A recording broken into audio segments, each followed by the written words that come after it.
Hello दोस्तों, नमस्कार। कैसे हैं आप सब? कमेंट बॉक्स में जरूर बताएं। और हम आप सबके सामने आज बहुत ही प्यारा चुटकुला नाच गीत लेके एकदम धमाकेदार है।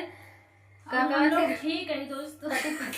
लोग जो गीत है ठीक, तो हम भैया हम एकदम बहुत स्वस्थ है एकदम से स्वस्थ मस्त और अपने गाँव और हस्बैंड भी सुना तो है तो कायदे सुनिए उनके लिए स्पेशल है गाना। सुनिए और समझिए तरीके तो चले सुना बताइए।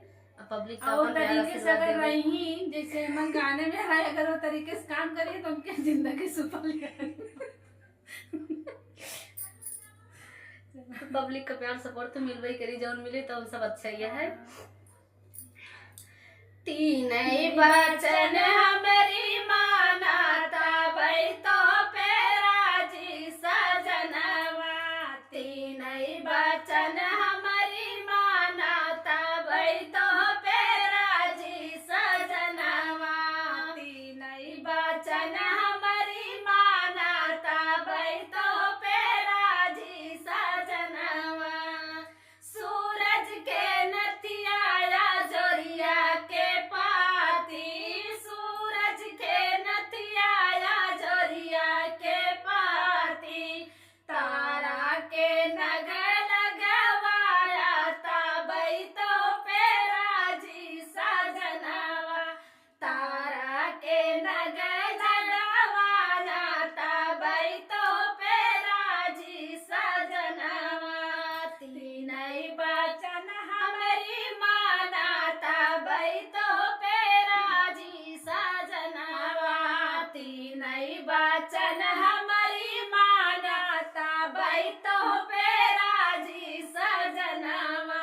धरती के लय गाया आकाश के उड़ानी, धरती के लय गाया आकाश के उड़ानी। बादल के चलिया लिया तबई तो पेरा जी सजनवा। बादल के चलिया सिलाया तबई तो पेरा जी सजनवा। तीन बचन हमारी मानाता भाई तो पेरा जी सजनवा।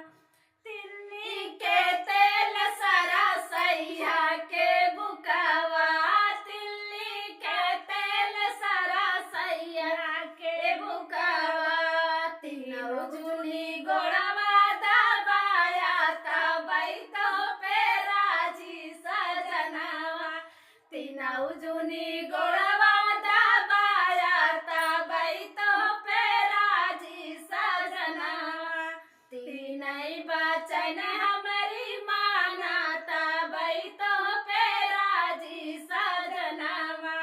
तीन बचन हमारी मानाता भाई तो पेरा जी सजनवा। तीन बचन हमारी मानाता भाई तो पेरा जी सजनवा। तो कोनो ज्यादा डिमांड नहीं भाई दोस्त, सब नॉर्मल बात है। कब हाई फाई ना आया है। हाँ इतना सब